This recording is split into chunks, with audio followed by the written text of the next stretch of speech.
ज्यांच्यामुळे आम्ही अत्यंत मोकळेपणाने श्वास घेऊ शकतो आणि जे आमच्यासाठी सीमेवर अगदी -डिग्रीमध्ये काम करत आहेत अशा समस्त वीर जवानांना आणि त्यांच्या पत्नींनाही अभिवादन करत,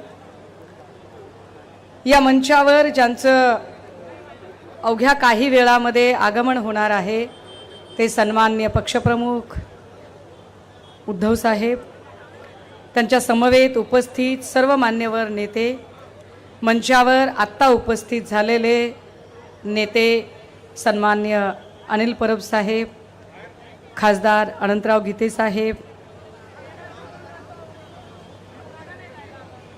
आमचे या भागातले अत्यंत महत्त्वाचे शिवसेनेचे निष्ठावंत शिलेदार आयुष्यमान संजयजी कदम आणि आपण सर्व भावांनो आणि बहिणींनो, म्हणजे मी अगदी प्रवासातून आल्या आल्या मला गीते साहेबांनी असं उभं केलंय आणि मी एकदम गोंधळून गेले की आल्या आल्या एकदम काय अशी बॅटिंग करायची आहे, तर माझा जरा गोंधळ उडाला.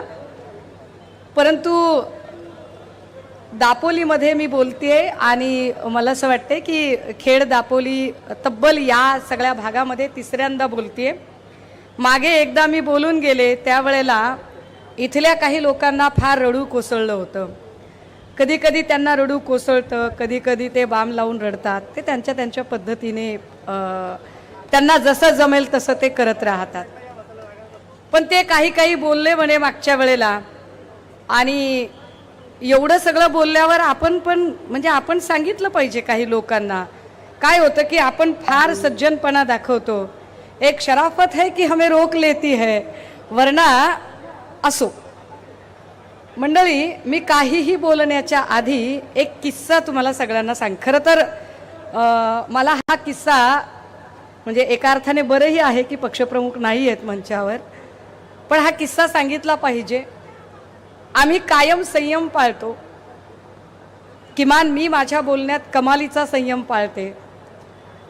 परंतु बऱ्याचदा गद्दार गटातल्या काही लोकांना असं वाटतं की आम्ही संयम पाळतो म्हणजे आम्हाला काही त्यांची पोलखोलच करता येत नाही किंवा आम्हाला काही त्यांच्याबद्दल मांडताच येत नाही का, तर असं अजिबात नाही. जाऊ दे, मला किस्सा सांगायचा होता. किस्सा असा होता की एकदा एक माणूस रस्त्याने चालला होता. जरा मोकळं चाकलं बोलूया. एकदा एक माणूस रस्त्याने, दिसत नाहीये मी, लय अवघड खेळ आहे राव. हा, एकदा एक माणूस असाच रस्त्याने चाललेला होता. तो त्याच्या धुंदीत होता, त्याचं काहीतरी त्याच्या डोक्यात असेल काहीतरी चक्र. तो आपल्या आपल्या कामात चाललेला होता.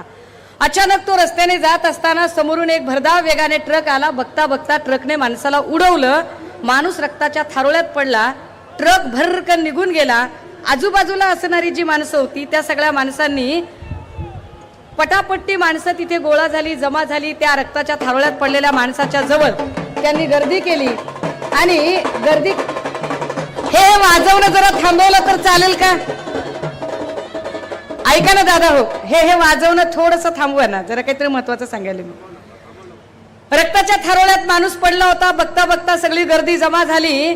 गर्दीने माणुसकीच्या नात्याने त्या थारोळ्यात पडलेल्या माणसाला उचललं, हॉस्पिटलला नेलं. घाईघाईने त्याचा जीव वाचावा असा प्रयत्न केला आणि त्यांना सांगितलं की काही करा डॉक्टर साहेब, पण याला वाचवा. फार रक्त याच्या अंगातलं वाहून गेलेलं आहे. याला जमेल तसं याचा जीव वाचवता येईल का बघा, आणि जमेल तसं याचा जीव वाचवता येईल का बघा म्हटल्यावर डॉक्टरांनी सांगितलं, बाबा रे, फार तर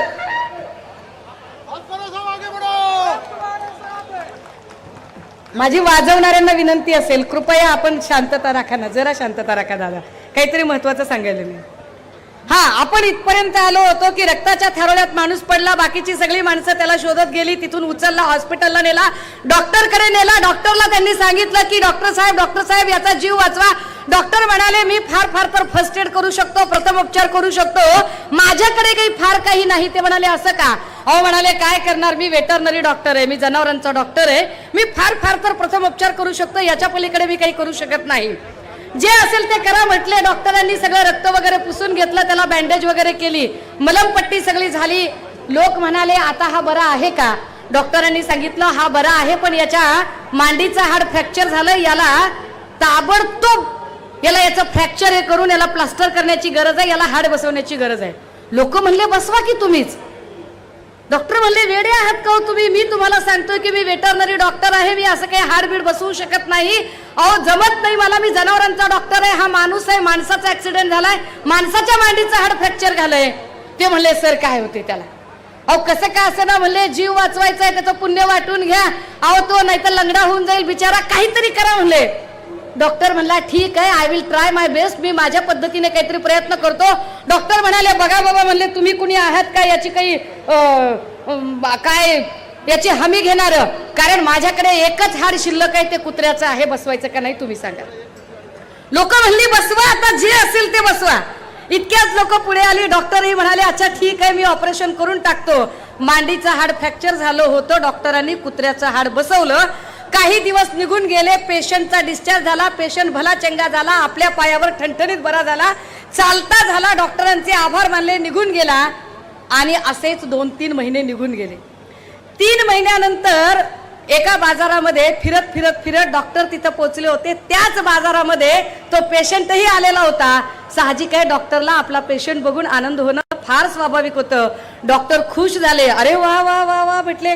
कुणालाही आपले गिराईक बघितल्यावर आनंद होतो. डॉक्टर म्हणले अरे वा वा वा वा पेशंट कसा आहे काय नाही. तो म्हणला डॉक्टर एकदम बरा आहे. पाय काय म्हणतोय एकदम चांगला आहे. लचकतोय का अजिबात नाही. चमका निघतायत का बिलकुल नाही. शिल्का निघतायत का बिलकुल नाही. अवकाळ गाबणीचा पाय दुखतोय का काही होत नाही. डॉक्टरला आश्चर्य वाटलं आपलं ऑपरेशन इतकं सक्सेस कसं काय झालं. म्हणजे पाय दुखत नाही, चमका निघत नाही, शिल्का निघत नाही, अवकाळ गाबणीचा त्रास होत नाही, काही होत नाही. अवकाळ गाबणी कळते का तुम्हाला. अवकाळी पावसाला आमच्याकडे मराठवाड्यात अवकाळ गाबणी म्हणतात बरं का. तो म्हणजे असं कसं काय. डॉक्टर खुश झाले, आपापल्या कामगिरीवर स्वतःला शाबासकी देत डॉक्टर पुढे चालायला लागले. पेशंटही पुढच्या रस्त्याने चालायला निघाला. पेशंट साधारणतः एक 10-15 पावलं चालला होता. डॉक्टरही इकडे चालत निघाले होते. अचानक पेशंटच्या मनात काय आलं कुणास ठाऊक. तो माणूस गर्रकन वळला आणि म्हणला डॉक्टर साहेब जरा थांबा. डॉक्टर म्हणाले का रे बाबा काय झालं. तो म्हणला नाही साहेब म्हणला एक महत्वाचं काम आहे. डॉक्टर म्हणाले अरे आत्ताच तर मी तुला विचारलं तुझी तब्येत बरी आहे का. तू म्हणाला चांगली आहे. मी तुला विचारलं तुझा पाय दुखतोय का. तू म्हणाला दुखल नाही. मी म्हणालो अवकाळ गाबणीत काही चमका शिल्का निघतात का. तू म्हणाला काहीच झालं नाही. मग आता काय प्रॉब्लेम आहे. आणि त्याने सांगितलं डॉक्टर साहेब पाय दुखत नाही, चमका निघत नाहीत, शिल्का निघत नाहीत, अवकाळ गाबणीत आभाळ आल्यावर कसलाही त्रास होत नाही. मग प्रॉब्लेम काय आहे. पाय दुखत नाही, चमका निघत नाही, शिल्का निघत नाही, काही होत नाही, मग प्रॉब्लेम काय आहे. आणि तो माणूस बोलता झाला डॉक्टर साहेब पाय दुखत नाही, चमका निघत नाहीत, शिल्का निघत नाहीत, काय काय काय होत नाही. मग ते फक्त असं रस्त्याच्या कडेनं चाललं. झुडपाड बघितलं की एक टांग फक्त वर होती. हे का सांगावं लागते माहितीये का. रामदास कदमांसारख्या माणसाबद्दल बोलताना हे सांगावं लागतं, ठरवून सांगावं लागतं. ज्या रामदास कदमांना एवढं शिवसेनेने दिलं, ज्या रामदास कदमांना मातोश्रीने एवढं दिलं, जेव्हा जेव्हा सत्ता आणि स्वार्थ त्यांना नडला तेव्हा तेव्हा ते असेच. जेव्हा जेव्हा सत्ता स्वार्थ पुढे आला तेव्हा तेव्हा ते असेच. जेव्हा कधी त्यांना कुणी काही देत नाही तेव्हा रडायचा गळा काढायचं ते काही सोडत नाहीत. लोकांना वाटेल ताई तुम्ही असं बोलताय का. हो आम्ही असं बोलायला भाग पाडलं जातं. कारण जर एखादा रामदास कदम ज्याच्याकडून मातोश्री आणि शिवसेना हे छत्र काढून घेतलं तर रामदास कदमची औकात काहीच राहत नाही. असा औकात नसलेला माणूस उद्धव ठाकरे या नावावर जर एकेरीवर बोलत असेल तर औकात दाखवणे गरजेचे आहे. ती दाखवली पाहिजे. आणि तेही सांगितलं पाहिजे की तुम्ही जेव्हा बोलताय, जेव्हा मी सांगते की अरे तो रस्त्याने चालणारा जो कुत्रा आहे की ज्याला एखादा सत्ता स्वार्थ दिसला की लगेच तो असं करतोय. हा अजून एक आठवलं बरंच. ते असंही काहीतरी म्हणाले की अरे आता कोण पाळलं जातंय बघा, उद्धव साहेबांकडून कोण पाळलं जातंय. बाळासाहेबांनी माझ्यासारखा वाघ पाळला होता. कुणीतरी रामदास कदमांना सांगा. इकडे त्याचे कुणी खबरे खुबरे असले तर मोबाईल चालू ठेवून त्याला ऐकवा त्याला सांगा. अरे दादा वाघ पाळला जात नसतो, कुत्री मांजरं पाळली जातात. कुत्री मांजरं तुम्ही शिवसेनेबद्दल बोलाल तर आम्ही आधीच सांगितलंय तुमचा चक्रवाढ व्याजासकट हिशोब केला जाईल आणि प्रत्येकाचा केला जाईल. ज्या रामदास कदमांना एवढं शिवसेनेने दिल्यानंतरही जे बाम लावून रडत होते आणि बाम लावून रडताना सांगत होते की मी बोलणार नाही, मला झोप येत नाही, असं झालं तसं झालं, अहो माझ्या पोराचं काय झालं, माझ्या पोराचं कसं झालं. भास्कर दादा, तुमचं परवाचं भाषण मी ऐकलं, मला फार मनापासून आवडलं. त्यातलं एक महत्वाचं वाक्य आवडलं की इतरांच्या सारखा मी माझ्या पोराला सेटल करा असं कधीही सांगत बसणार नाही. माझा पोरगा विक्रांत मध्ये तेवढं कर्तृत्व आहे, तो त्याच्या कर्तृत्वाने पुढे येईल. पण रामदास कदमांसारख्या लोकांना योगेश कदमांच्या कर्तृत्वावर शंका असते. त्यामुळे योगेश कदमांचं कर्तृत्व नसल्यामुळे रामदास कदमला वारंवार त्याच्यासाठी रडावं लागतं आणि रडून सांगावं लागतं की माझ्या पोराला काहीतरी द्या. जे रामदास कदम आधी सांगत होते की आम्हाला निधी मिळत नव्हता म्हणून आम्ही गेलो, तेच रामदास कदम आता सांगायला लागले. अगदी 6 दिवसांपूर्वी रडत होते परत एकदा आणि रडताना सांगत होते भाजपला काय सगळे पक्ष संपवायचे का, सगळे पक्ष संपवून टाकायचे का, ही कोणती पद्धत आहे, असं कुठे चालतं का, असं असतं का कुठे. म्हणलं अरे किती किती रडशील दादा, किती रडशील, एवढं कशासाठी रडायचं आहे, काय इतकं रडू येते रामदास कदमांना. अरे हे भाजपचं म्हणजे असं झालं, आपण दोघं भाऊ भाऊ, माझं तेवढं खाऊन टाकू आणि तुझं तेवढं जपून ठेवू, काय काय सुचत होतं रामदास कदमांना. वा वा वा वा. ज्या योगेश कदमची लायकी नाही, लायकी नसलेल्या योगेश कदमांना फक्त आणि फक्त उद्धव साहेब आणि मातोश्रीचा वरदहस्त मिळाल्यामुळे तुम्ही इथं उभं करू शकलात. ताकद असेल खरंच योगेश रामदास कदमांची तर रामदास कदम तुमच्यासारखी भाषा मी कितीही प्रयत्न केला तर तेवढी खालच्या थराची भाषा मला येत नाही. पण कदमांसारख्या लोकांना हे सांगितलं पाहिजे की जर खरंच तुमच्या धमक असेल, कुवत असेल, लायकी असेल तर भाजपकडे गळे काढून रडून तिकीट मागण्यापेक्षा, गद्दारीचा कलंक लावून एकनाथ शिंदे साहेबांच्या सोबत जाऊन लाचार होण्यापेक्षा कधी स्वतः अपक्ष लढवून बघा तुमची काय कुवत आहे, लोक तुम्हाला किती दाखवतात ते, तुमची जागा काय आहे ते तरी लोक दाखवतील. काय पद्धतीचं घाणेरडं राजकारण करता. इथे तुम्हाला तुमच्या पोराला म्हणजे जोपर्यंत मातोश्रीचा वरदहस्त होता तुमचा पोरगा आमदार होऊ शकला, पण ज्या क्षणी तुम्ही गद्दारी केली त्यानंतरची परिस्थिती काय, नगर परिषद आणि स्थानिक प्रशासनातही तुम्हाला लोकांनी नाकारलं, योगेश कदमचं पॅनल नाकारलं. आणि त्यानंतर योगेश कदमाने काय करावं तर योगेश कदमांनी इथल्या जे स्थानिक प्रशासन, समजा आमच्या या मोरेताई आहेत, अरे मोरेताई ज्या चिन्हावर निवडून आल्या त्याच चिन्हावर योगेश कदमही निवडून आलेला ना. त्या योगेश कदमने मग मोरेताईंना किंवा त्यांच्या सगळ्या पॅनलला किंवा त्यांना कामच करता येऊ नये या पद्धतीची सगळी बांधणी करायची, मांडणी करायची. सीओ आला, अधिकारी आला, त्यांना काम करू द्यायचं नाही, कुठलंच काम करू द्यायचं नाही. ना पेपरचं बिल, ना पाण्याचं बिल, ना खायच्याचं बिल, ना कामाचं बिल, कामच करू द्यायचं नाही. एवढ्यावर भागत नाही.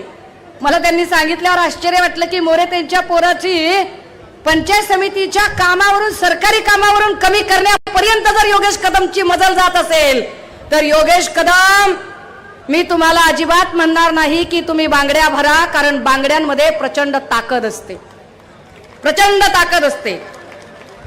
योगेश कदम, तुमचे वडील ज्या पद्धतीने बाम लावून रडतात तसे तुम्हीही रडत राहा. आणि हो, मागच्या वेळेला मी बोलून गेल्यावर रामदास कदम म्हणाले की आता शिवसेनेकडे एक नवीन हिरोईन आलेली आहे. अरे हो, चित्रपटात जसा हिरो आणि नायक असतो तशी हिरोईनही महत्वाची असते. आता नायिका प्रधान चित्रपट आहेत. रामदास कदम, मी तुमच्यासारखी खलनायक किंवा खलनायिका नाहीये, किमान हे तरी तुम्ही मान्य करता, हे जास्त महत्वाचे नाही का. दादा हो, लोकसभेचं बिगुल वाजलेलं आहे. अवघ्या काही तासात, काही दिवसात आचारसंहिता येऊन ठेपलेली आहे आणि अशा सगळ्या काळांमध्ये भाजपाची एक एक यादी सुद्धा बाहेर येते. आणि या पार्श्वभूमीवर आपण सगळे इथे एकत्र जमतोय. पण हे एकत्र जमणं नुसतं एकत्र येणं नाही, हे एकत्र जमणं एक विचाराची बैठक तयार करणं आहे. हे एकत्र येणं आपला स्वतःशी एक प्रण करणं आहे. जर खरंच तुम्हाला असं वाटत असेल की होय रामदास कदम सारख्या माणसाला धडा शिकवला पाहिजे, जर खरंच तुम्हाला असं वाटत असेल की आम्ही ज्यांना मत दिलं होतं ते मत व्यक्ती रामदास कदम याच्याकडे बघून दिलं नव्हतं, तर आम्ही ते मत मातोश्री आणि उद्धव ठाकरे साहेब हे नाव बघून दिलं होतं, तर पुन्हा एकदा त्याच कदमांना धडा शिकवण्यासाठी सज्ज होण्याची वेळ आली आहे. त्यासाठी एकत्र येऊन बसणं गरजेचं आहे. इथे संजय कदम साहेब असतील किंवा अजून अनेक मंडळी आहेत, जी माणसं लढत आहेत, जी माणसं काही मांडत आहेत, जी माणसं रोज लोकांच्या प्रश्नांना भिडत आहेत. या रोज लोकांच्या प्रश्नांना भिडताना आपण सगळेजण सन्माननीय पक्षप्रमुखांचं आगमन या मंचावर झालेलं आहे.